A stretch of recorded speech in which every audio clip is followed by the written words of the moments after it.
And you just said you're a descendant of King Solomon. Now, is your first name's not King? Is it King? No, Ben. Ben.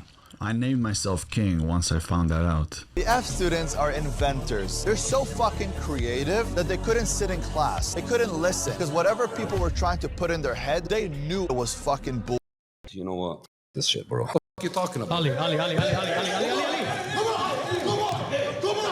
At first, King Azoulay just looked like another cringeworthy internet fraud. You already know the type. A guy who rents flashy cars, films himself acting rich, talks down to everyone, gives fake manly advice, and tries to convince insecure boys online that he has all the answers to life. That you would never, ever, ever talk shit if you were here in front of me. You'd your pants. I'm not an Instagrammer. I'm not an influencer. I'm not a social media guy. He copied the same formula we have seen 100 times before. Fake alpha male energy, fake business success, fake deep wisdom, fake dangerous stories, and endless bragging about how feared, respected, and powerful he is. Back then too, I was 21 years old when I built my first house in Studio City. We bought the property for $1.2 million. Cost me $800,000 to build the house. We sold it for $4 million. That's a $2 million profit. But Ben took it even further. This man didn't just lie about being rich and successful. He built an entire character around unbelievable stories, fighting mobs. I'm not gonna mention his name, but we're talking somebody from the mob. And I started doing underground fights for him. Training with Shaolin monks. After many years of training, and I trained all types of martial arts, I was training my fists, my elbows, my knees, and my shins. Working secret government jobs and living like some untouchable action hero. Do you have experience in counter? For about a decade. I was almost multiple times. But when people started fact-checking him, what they found wasn't just pathetic, but truly horrifying. He had been accused of a 15-year-old girl. After I went over his criminal case and showed everybody what him and his up brother and their friend did. Because the man behind the King Azoulay persona wasn't just a liar. He was hiding a past so disturbing that it completely changed the way people looked at him forever. So let's get into it and take a closer look at King Azoulay's personal life and his social media presence. Starting with the moment King Azoulay actually claimed to be the descendant of King Solomon. And it is the only reason that he keeps King in his name. But that's not all. He also claimed that King Solomon's wisdom was passed down to him. This tells a lot about why he tries to make himself appear as a fake know-it-all man who is better than everyone else. And you just said you're a descendant of King Solomon. Now, is your first name's not King? Is it King? No, Ben. Ben. I named myself King once I found that out. And then I grew my beard. And I realized I have his wisdom. It was passed down? It was passed down 100%. I felt something for a very long time. King Azoulay revealed this in one of the podcasts named The Road to Wealth, a story of resilience and success. King Azoulay, hosted by Bradley TV. As King Azoulay made these serious claims, the host couldn't help but ask him if he could confirm the connection. That was when the whole thing took a ridiculous turn. It was none other than his last name and DNA that confirmed that he was, in fact, the descendant of King Solomon. Well, they say King Solomon was one of the wisest and technically the richest man that ever lived. The smartest man, the wisest man. Do you know a lot about him? Quite a bit. How do you know you're related to him? Well, we went back through my last name and then looked at my DNA and found out that I'm a descendant of his. He had 1,000 wives. The host was confused about his claims because King Solomon had 1,000 wives, but King Azoulay came up with another comical reason. He said he was from Morocco, and if one actually goes back in time, they can tell he was from Solomon's lineage. But how would your DNA tell him? No, if you go back with my name and you check the DNA that I'm really from Morocco, you go back in time, you can know, because it comes through tribes. So basically, at some point, old King Solomon got down with some lady who ended up having somebody who got down with somebody who blah, blah, blah, blah, and eventually, down to us. Yeah, here you are. But that's not all. It wasn't enough for him to claim that he was a descendant of King Solomon. He ended up declaring that he was from the royal family. So Azoulay was a royal family. It was Azoulay and also Cohen, but we stepped down from royalty. The conversation then shifted to the meaning of his real name, Ben Azoulay. He told the host that his name, Azoulay, stands for a dirty woman whom he wouldn't take as a partner. What he wants is a virgin because it is a serious matter for him. The name Azoulay, what it stands for, a woman that is dirty and I will not take. That is what it stands for. Well, then I'm Azoulay too. So I have to be with a virgin. I have to, like, it was very serious, you know. So we stepped down from that because it became almost impossible. But we were a royal family.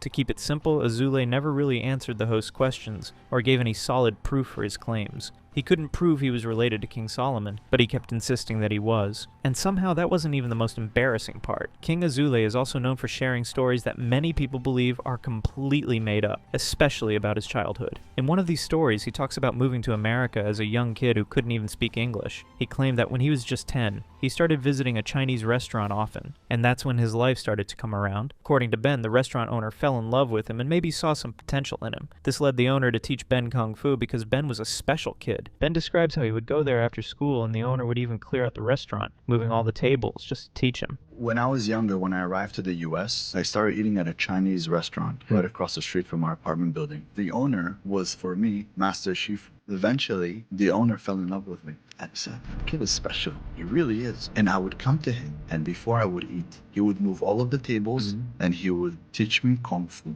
I was 10 years old. So I learned how to move with Kung Fu.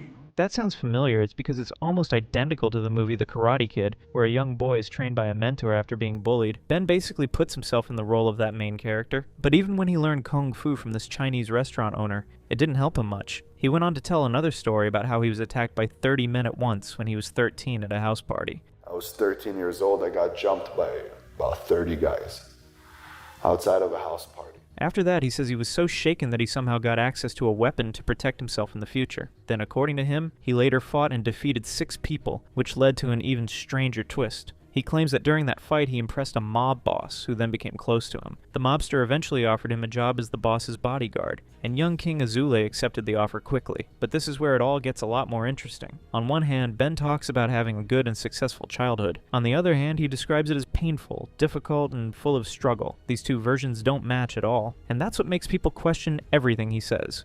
And he goes, "I'm not gonna what's your name?" And I said, "What the are you to ask me my name?" I said, He said, no. I want you to be one of us. And we got in a conversation, and when he found out I was 15, he was shocked. I'm not gonna mention his name, but we're talking somebody from the mob. And I started doing underground fights for him. I also was his bodyguard for a while. He once shared in an interview that he had become homeless at some point and had to clean carpets for a living. Most interestingly, Ben even went to jail at the age of 17 to 18, but he never disclosed the real reason behind his time in prison. My dad didn't like the way my attitude was, so he kicked me out at 17. And I was on my own, and, you know, being homeless for a little bit. Then after that, I found myself and started doing carpet cleaning. And then I went back to doing some fights because I needed the money. And after that, I got arrested. And I got arrested for something that they said that I did, and I didn't do it. And when I got out all clean after I spent a little bit of time in jail. As he got older, Ben claims his life started to improve. He says he eventually traveled to China and met with the Shaolin monks. Soon enough, he started to train with them at the temple. But this raises a big question. How was he able to travel abroad at such a young age if he was struggling with poverty? His stories become even more questionable when he talks about the training itself. Ben later shared that the monks told him to hit his shins with hammers regularly if he wanted to make them stronger. But in reality, this is extremely dangerous advice. Doing something like that can seriously injure your bones. Instead of making you stronger, it can cause bruising, fractures, and long-term damage, especially since the shin bone doesn't have much protection. It might not make you the strongest, but instead give you a serious bone bruise, periosteal contusion, or even fracture because there is no protective muscle on the tibia, which is the second largest bone of your lower leg. In that case, you won't be able to continue your Kung Fu training, but start your physiotherapy to make things right. But wait, there's more. Ben's monks also told him to do something even worse. They asked him to ram his skull into the wall for long hours every single day, because that's the way he can double his skull's strength. I went and traveled to China and trained with some Shaolin monks, and they explained to me that the strongest part of the body is actually your skull. And if you train your skull for about an hour a day, against the wall, after a year it becomes 4 times thicker than it really is, which means that you become unstoppable. This is another wrong and false claim by Ben. Skull is not the strongest, but one of the strongest bones. The strongest bone is the thigh bone, and if you hit your skull into the wall for hours, just like Ben did, it can give you life-threatening injuries, immediate traumatic brain damage, and even long-term neurodegenerative conditions. And in the other cases, you can even get a skull fracture, which can lead to fatal bleeding. And after learning Kung Fu and making himself stronger than ever, Ben was able to beat 5 Mexican guys in his school bathroom. It seems that Ben likes to see himself recreating movie scenes, especially the Karate Kid and other action movies. One day, there was 5 Mexican dudes trying to jump me in the bathroom. I beat the shit out of them. When I left school, the following day, I came back. As I was leaving school, they came and they started shitting me. So, it started getting more violent. But his stories don't stop there. He once shared another strange moment from when he was just 10 years old. When his father took him to the doctor, he revealed something ridiculous. The doctor asked Ben's father if he was giving him steroids. When I was 10, my dad took me to the doctor, and he was like, "What did you do to this kid? Are you giving him steroids?" Yes, you heard that right. His father supposedly explained that Ben was constantly working out, doing push-ups and pull-ups, which made him look unusually strong for his age. Again, there's no proof for any of this. These stories come across more like exaggerations than real events. He's like, no, the kid doesn't stop lifting things, doesn't stop doing pull-ups, push-ups. So I don't know what to do with him. However, there is one part of his story that seems more believable, and that's his relationship with his father. Ben describes his father as someone harsh and physically violent. According to Ben, his father was a rough guy who gave him morning kicks in the head as Ben woke up. According to Ben, this is what made him mentally and physically tough. So for me, looking back and thinking about the stories that I had with my dad, and my dad was a very tough guy. I mean, I'd wake up in the morning, with kicks to the head. He also shares a controversial opinion based on this. He claimed that fathers like his don't exist anymore. Today's fathers don't let their kids or talk down to them, which ultimately produces weaker men. And weaker men are like iPhones, which when they fall once, break apart. If you had a dad like that, go thank him, because those dads don't exist anymore. And that's the reason men today are weak. Ben says he was basically his father's punching bag growing up, and that this is why he learned to defend himself at such a young age. He even claims that he became a black belt by the age of 10. But I was sure of punching bag from time to time. But I could tell you that that's what toughened me up, because I'm also a tough soul. You can't really break me, you'd have to me. There's no way of breaking me. I'm not afraid of no man, and I'm not afraid of anybody. And we don't really know how and when he got access to karate classes at such an age, especially with the strictness and poverty. Ben's karate championship and resilience reportedly paid him back. At the age of 13, according to Ben's claims, he fought back with his father. Yeah. Because my dad was a strong man and very tough on us, with me he also used hands. Yeah. So I always fought back. Since his father was physically abusive, Ben couldn't take it anymore. One day he attacked Ben with a wooden stick. Ben claimed that he held his dad's hand, broke the stick, and pulled it out of his dad's hand. But what happened next was totally out of the box and unbelievable. Ben picked his dad up in his hands and threw him on the coffee table. But realistically, no matter how strong a 13-year-old is, lifting and throwing an adult man like that on their own is extremely unlikely. Stories like this make people question how much of what he says is actually true. From that point on, my dad knew he couldn't take on me. I was 13. He picked up a wooden stick and he went to me over the head, and I did this and it broke. And then I took it out of his hand, picked him up and threw him on the coffee table. That's the beauty, that we are actually superhuman. Ben Azoulay, born on May 11, 1990, is an Israeli-American social media personality. Now in his mid-30s, Ben is nothing but someone with plain show-off, fake wisdom, and fake alpha strength. Flaunting about the same, Ben has built a presence on platforms like Instagram, TikTok, and YouTube, gaining hundreds of thousands of followers. I was born in the United States, but my mom brought me here through Mexico so she could have me here so I could have a US passport. Then we went back to Israel. And the reason is because one of my uncles, him and his brother, used to work with Pablo Escobar. He has made his presence known across different platforms, including TikTok, Instagram, and YouTube. He has around 549,000 followers on his Instagram and 331.6 thousand followers on his TikTok. He creates one short out of his attended podcasts, makes an edit out of it using stock videos, and then shares it all across his social media pages. One of his most shocking stories is about his family. According to him, when he was born, one of his 2 uncles was murdered by Pablo Escobar. Pablo Escobar was a famous Colombian drug lord, narco and politician. He was also the founder and leader of the Medellin cartel. He is also known as the King of Cocaine because his cartel used to control 80% of the international cocaine trade, in the 1980s and early 1990s. Now, Ben claims that his uncles worked with Pablo and supplied drugs for him. While making one such deal, they decided to keep the money from the drugs they sold. Pablo, according to Ben, was someone who liked to trust his men because he knew no one could steal from him. But his uncles became greedy and ripped him off, and as expected, Pablo didn't spare them. Some of my family members were kidnapped by Pablo Escobar, and one ended up getting and the other one was released. There were two brothers. One brother was found that he was stealing from Pablo and told him that the Beverly Hills Police Department took some of the drugs. Pablo didn't believe it.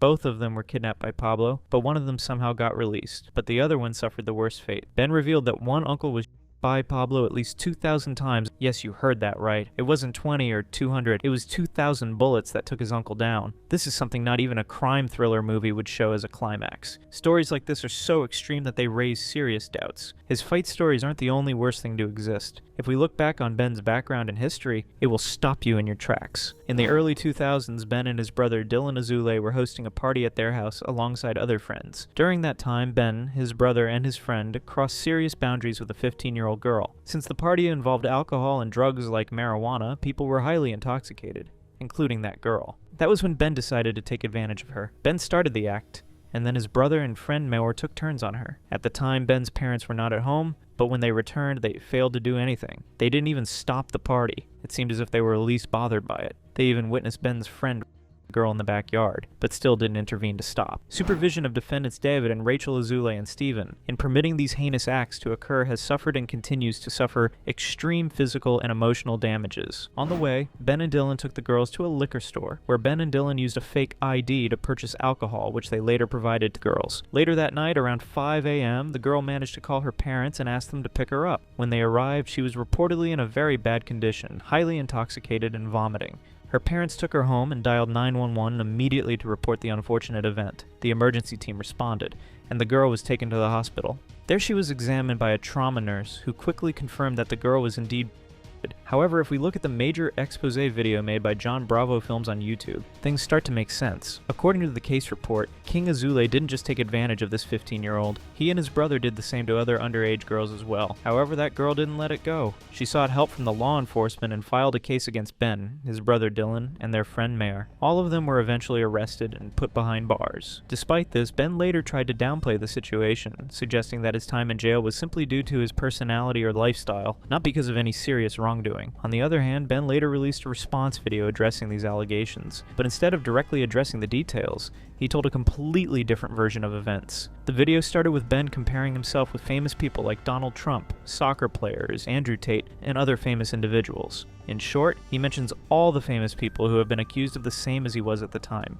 Almost every big actor, celebrity, politician, influencer, you name it, they have came out and said things about them. Because it is so easy to say something about a man and then come back with a big lawsuit. He makes it sound like he is one of the top-tier famous people. According to him, the girl and her family were only after money. He claimed they filed a $50 million lawsuit against him and his parents for that reason. He then shared his own version of what happened that night. He claimed that the girl was equally involved with him, and that everything happened with consent. She was there by herself, no one forced her. He even claimed that she was the one approaching people and asking to hook up. He added that neither he nor his brother was interested in her. Their friend decided to go ahead. You see, she said that she was a freshman in college. She had a few drinks. We all had some drinks. Everybody was fine. Everybody was cool. Nothing like that ever happened. This girl was very adamant about getting somebody to hook up with her. Ben then asked the girl and his friend to do everything on the couch so everyone could see. According to him, it didn't last long, and afterward the girl continued sitting with the group as if nothing had happened. And I told him, you guys cannot go in my house. If you want, you guys could do it here. So they tried it in front of everybody. And then next thing that happened was, it didn't work for him. So a few seconds after, they stopped. And they were just sitting down and hanging out with us. He also claimed that she later said goodbye to everyone and left with the same person, who dropped her off at home. The next morning the police showed up and Ben, alongside his brother and friend, was arrested. But right after a small session of interrogation, Ben claimed the police released him and his brother. When we wake up in the morning, I hear cops knocking on my door, saying you're accused of. They arrest me, and they arrest my 14-year-old brother. When the court proceedings began, Ben came up with strange, hard-to-believe stories. He claimed that the judge conveyed a message to him through a lawyer. According to Ben, the judge said that $50 million was a huge amount and that the situation wasn't very serious. He said the judge suggested that if he spent 30 days in jail, the lawsuit would be dropped. The lawsuit was directly connected to Ben's parents' house and their insurance, which could have seriously affected them. To end the lawsuit, Ben had to plead guilty to charge code 288, which meant he was involved with a minor. But here's the twist. This was all a made-up lie. According to the record, Ben's criminal case happened in 2008, but the lawsuit that Ben was talking about happened in 2010, 2 years later. And the reality is that criminal and civil lawsuit cases are quite different. They have different judges, different juries, and they are managed independently. So it was proved that Ben was indeed lying about everything. Ben didn't lie in court, but he did admit what he had done. He was tried as an adult at the age of 18 and was convicted of violating California Penal Code, Section 288 AAB 2, oral copulation with a minor. So let's just take that charge, which is meant taking a plea deal, and just not go all the way to trial. Tell them that you didn't know, because if you didn't know, it doesn't take you away from the crime. It doesn't matter. You admitted it. You should have kept your mouth shut. So I did. I took the plea deal, and here I pulled it up for you so you could see what it means. That doesn't mean that I took a lesser charge. That only means that I pretty much agreed to whatever they wanted from me, and I was done with it.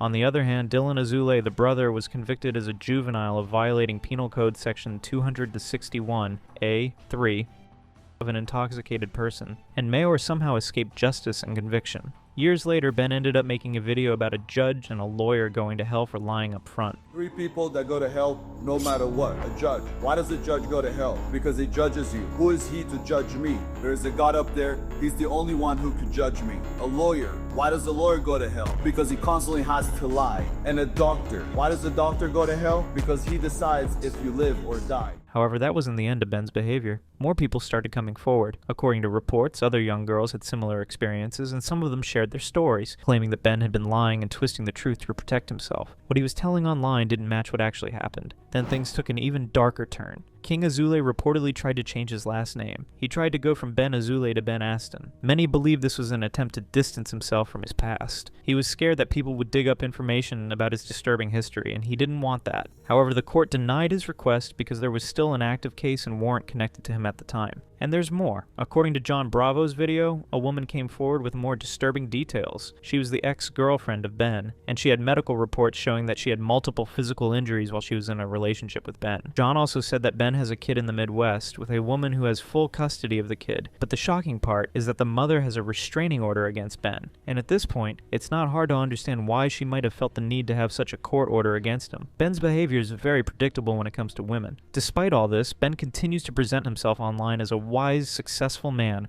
who understands women and life. He talks about values, relationships, and what kind of partner he wants. But his past tells a very different story. Another former partner also spoke out, revealing that many of his stories about fighting, kung fu, and his past experiences were completely made up. She confirmed that the image he presents online is far from reality, and like others, she also claimed to have suffered lasting harm during her time with him. And this wasn't the only thing that exposed the gap between his words and reality. Ben's so-called strong and fearless image seemed to fall apart even more when people from his past started sharing their experiences. One of his old acquaintances from school revealed an incident from when they were both around 13 years old. According to him, they got into an argument that turned physical. As a result, Ben ended up getting hit by him, and what happened next was more embarrassing than anything else. Rather than fighting with the kid, Ben ran off crying with a bloody nose. This image directly canceled Ben's imaginary tough guy persona. The acquaintance went on to explain that they were in the same school, and Ben didn't really have many friends. He was usually seen spending his time alone around the school. He would try to rap and beatbox near the vending machines. One day, someone told him to stop because it was annoying. When Ben asked who said it, it turned out to be the same person telling the story.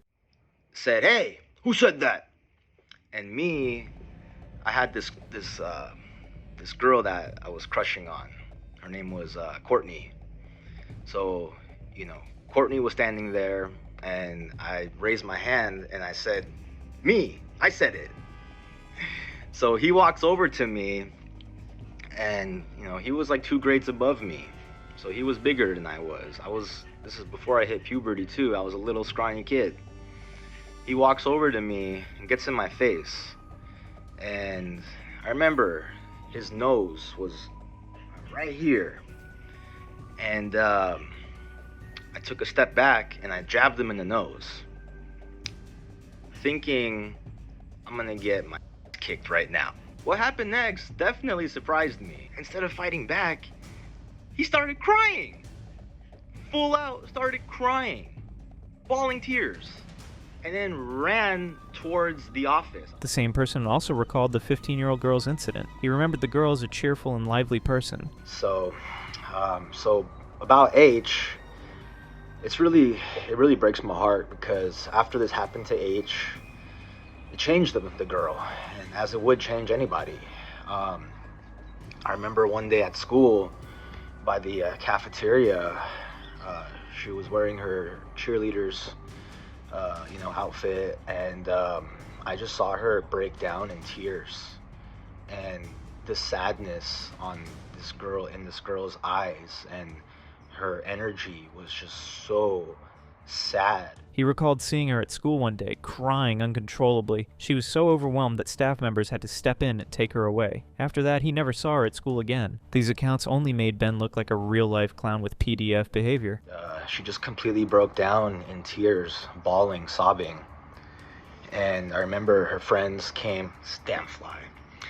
Her friends came to, comfort her. I remember the dean of the school, the nurse, and a few staff members, they came because she was hysterically just bawling her eyes out. When more people started to make videos of Ben's disturbing behavior, Ben couldn't take it anymore. He attempted to take down much of the expose content online. He filed privacy complaints against people who exposed him and asked them to remove the videos. But he forgot the part that all of his case documents were public. This meant people were legally allowed to access, discuss, and present them, making it much harder for him to silence the conversation. Following the exposure by John Bravo, things escalated even further. John Bravo made another video. In the video, John said that Ben had been acting in a defensive way life because of criticism. He failed to deny the accusations in a clear way and instead chose to deal with them through intimidation. John further told his audience that Ben had been trying to convince some podcast hosts to invite John so he could have a word with him there. But John refused these invitations, making it clear he wasn't interested in turning the situation into drama. One in particular, and we know who he is, who started this. I'm taking care of him a little bit differently. Well, behind the scenes, he's been reaching out to podcast after podcast, big or small, it doesn't matter, because he wants me on so he can get some clout.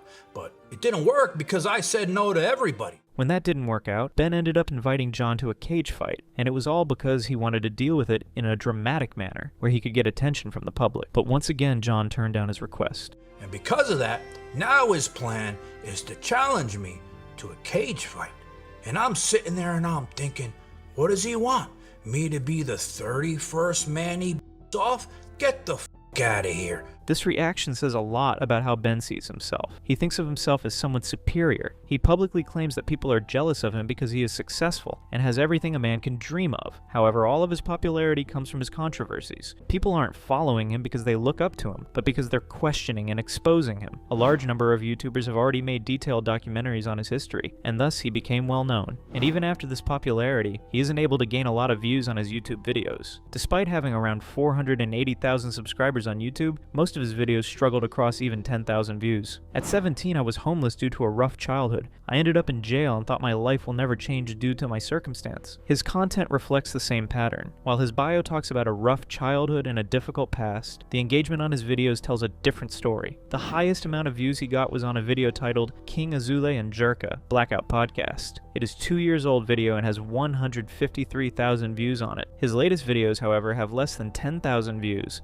and almost all of them have their comments turned off, except for one video, which managed to get 13,000 views, fighting 30 haters, including Nice Guy Ali, and they still couldn't take me out. But even there, the comments weren't supportive. Instead, people used the comment section to call out his past and question his claims. Some of them even talked about how he had only a few hundred views, while having 100,000 subscribers. So you have 486,000 subscribers, yet only 880 views after a day and a half. Bro, you're so fake. Others kept making fun of him, calling him prom queen or the biggest joke ever. This guy is amazing. He's like the joke of prom and thinks he's the queen of prom. Ben Azoulay is literally the biggest joke on all YouTube. The comment talking about his claims about working in counterterrorism sounds about right. King Azoulay had claimed multiple times that he had worked with agencies that hired him to deal with the terrorists in different countries, but he avoids giving any real details by saying people wouldn't understand, or that he can't talk about it. While being on a podcast, he was asked where he had worked in counterterrorism by the host. They're friends.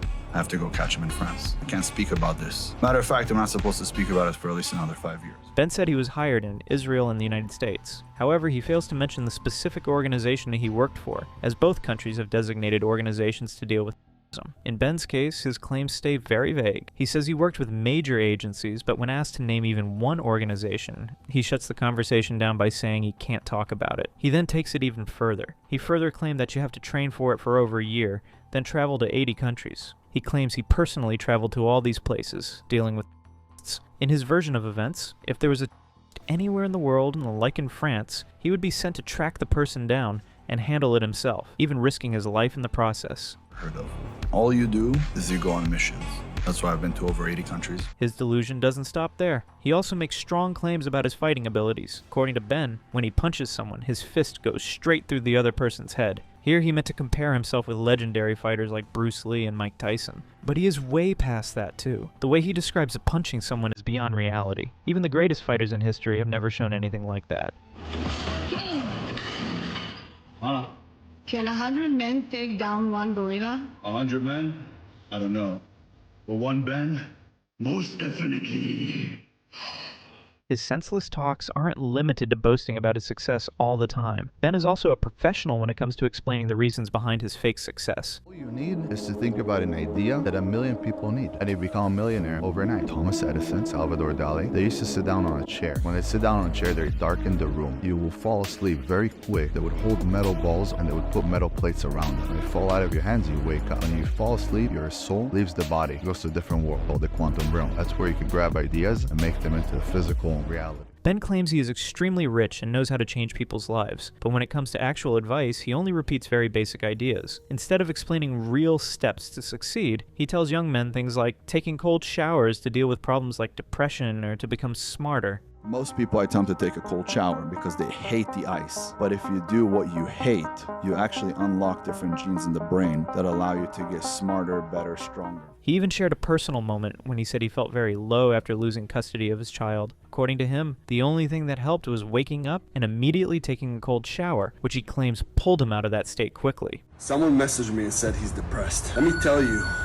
how I got over depression. When I felt sad, when I went through a heartbreak, when I lost my son, when I got left on the streets. Very easy. First thing you do when you wake up, go and hit a super cold shower. Believe me, you won't find any depression there.